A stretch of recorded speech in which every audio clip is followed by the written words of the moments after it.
nagwarong mag-vlog. Hi mga tao, kumusta? Welcome po muli sa aking another vlog today. Mag-vlog na naman tayo kasi nga pinasok ko to.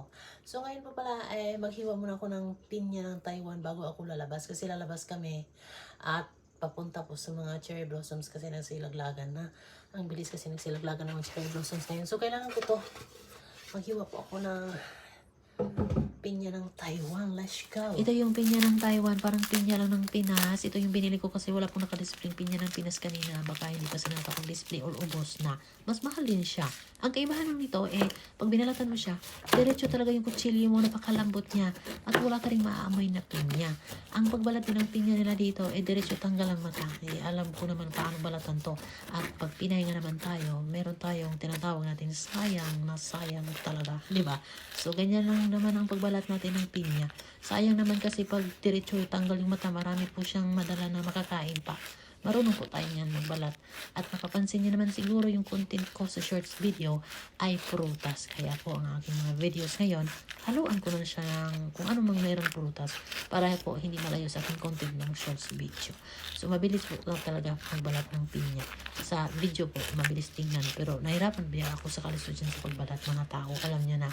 So pagkatapos ko po itong balatan at tanggalin ng mata po pala, hiwain ko na po siya ng mabilis. Ang paghiwa nito, grabe, diretso talaga ang kutsilyo. Napakalambot. O ano mga tao, tikman ko na ang pinya ng Taiwan. Ito matamis po to. So kain po pala tayo sa inyong lahat.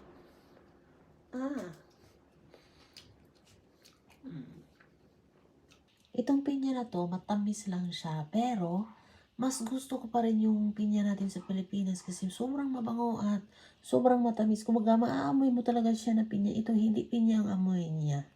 So, yun lang. Masarap lang siya na matamis. Pero the best pa rin yung ano sa atin sa Pinas. May ano siya sariling bango. So ngayon po, nagluluto po pala ako ng pusit. Lipat muna tayo dito sa napakasimple kong luto ng puset. Nilagyan ko ng gulay pampahaba ng buhay, probinsya style. Ang importante lang talaga dito, marunong akong magluto at meron pa akong maluluto. Kasi pag wala na akong maluluto, parang ayaw ko na talaga sa mundo. Naluto na nga po kasi tinutama na ako gulay-gulay. Ito diba? Bok choy.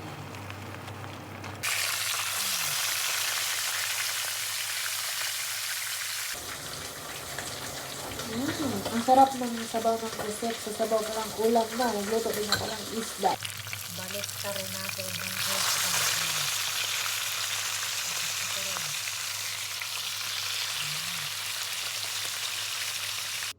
Ang aking isda ay naluto na siya. Mahilig din po ba kayo sa isda? Ako ay mahilig sa isda. Tapos malamig na rin siya. So magkita-kits na lang tayo doon sa labas. Mag-exercise ako sa labas kaya. Sure.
Welcome to my vlog dito pa rin sa park. Mag-ano lang ako dito. Higa-higa, relax. Tapos po, manood ng sakura. At alam niyo ba, ang sakura po dito sa Japan ay bawal po itong baliin. Pwede naman niyo iganyan-ganyan. Tapos, pag idiin naman niyo yung mukha sa bulaklak, huwag naman siyang masaktan. Kasi nga, itong sakura po sa kanilang bansa ay sobrang mahalaga po sa kanila kasi nga ito po ay simbolo sa kanila po namang bansa ng Japan. Kaya naman po, pag spring nila dito, talaga inaabangan to. Ito yung the best season nila, talagang best season po pala, no? So, tama po bang pagka-pronounce? Basta ayun na yun. Katapos po mga tao, magdala sila ng pagkain dito, inumin, mag-enjoy sila, family, they gather our friends. Ay, hindi na lang haruan ng English, uy. Basta yun na yun. Magdala sila ng mga pagkain dito. Tapos maghanami picnic sila. Hana means flower. Me means watch or view. So, gano'n na po yan. Tama bang pagka-explain? Kung mali man ako, mag-google na lang po kayo. So, anyway, mag-relax lang po ako dito at mag-exercise. Nag-intro nga lang ako sa aking vlog. Ayun, tingnan mo yung isa. Malamig kasi dito eh.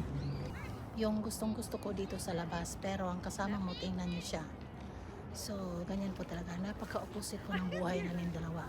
Kung ano yung gusto ko, ayaw niya. So, ganyan naman talaga ang buhay. Pero, inasawa niya ako eh. So, magtiis po siya. Joke lang. So, anyway, ano na po kasi yan sila. Sawa na sa mga ganyan. But anyway, ako kasi Pinay. Alam niyo na, wala tayo dito sa Pilipinas. Yung mga ganito. So, syempre, balang araw, titingnan ko na lang ito. Diba? Ang ganda. Ang dami ng mga petals sa baba. Talaga nang siulaglagan ng mga petals niya. Tapos, ayan lang oh. Hanggang lupa kasi itong sanga na to. Yun ang magkagandahan dito eh.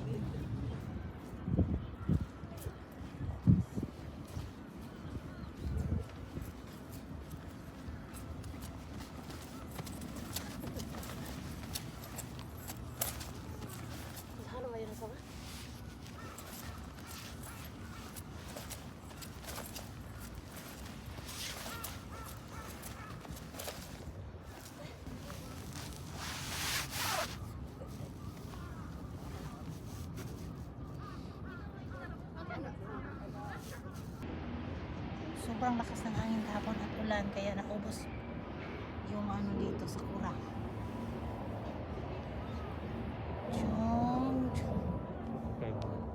Mag-exercise muna ako dito. Ang ganda.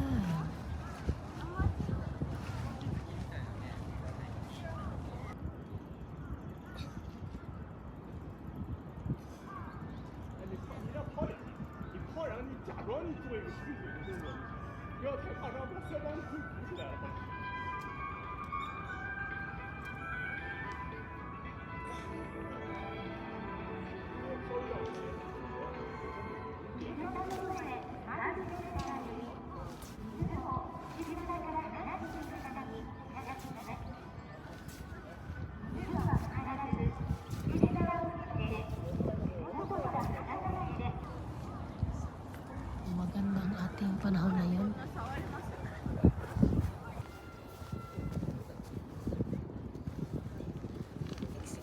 Exercise ako.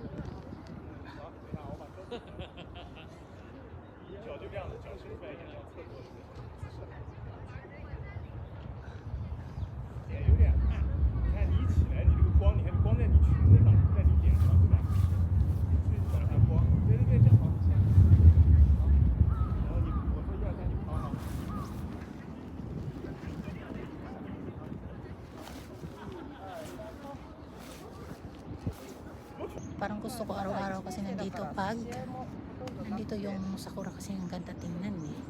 Maaga ako magpunta dito. Maaga po pala ako nagpunta dito kasi mag-exercise na ako. Mag-workout.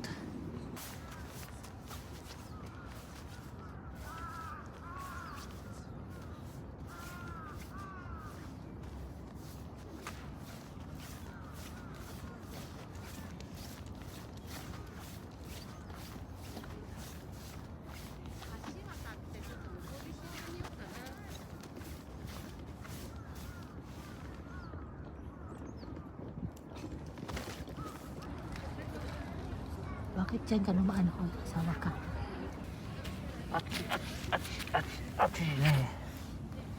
何これね。んオペンお願いします。ピンか。あなたオペン。えはい。はい。えこれ何ですか？何これ。知ってる？知らない。あれ、開かないの。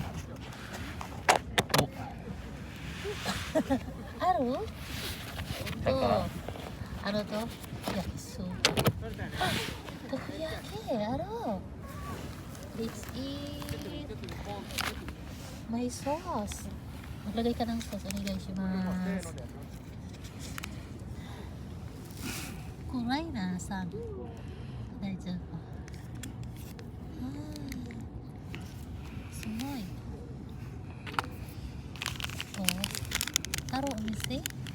うん、これトッピングサービス。OK。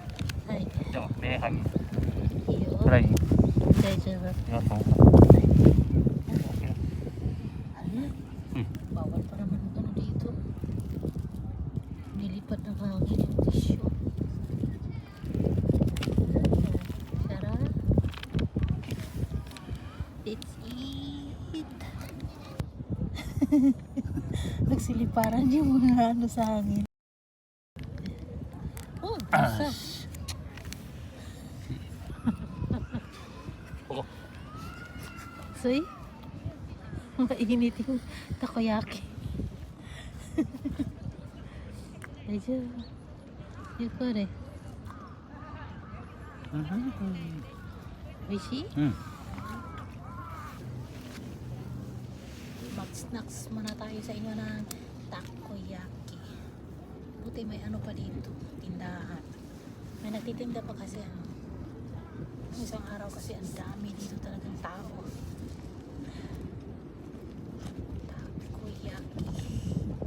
Let's eat Japanese takoyaki. Mga tao, kain pa tayo sa inyong lahat. Sarap. Oishi.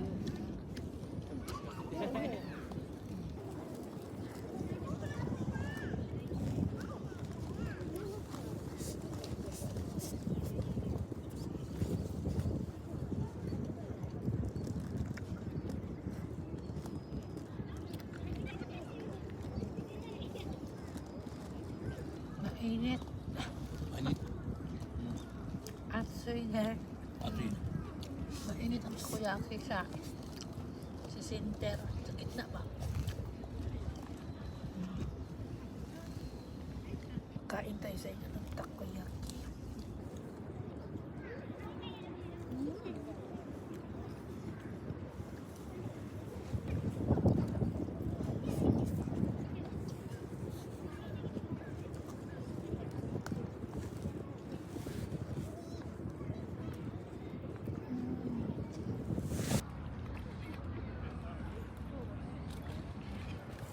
Magmamam ka ni.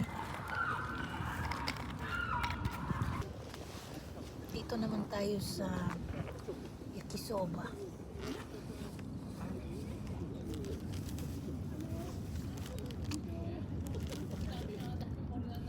Siguro.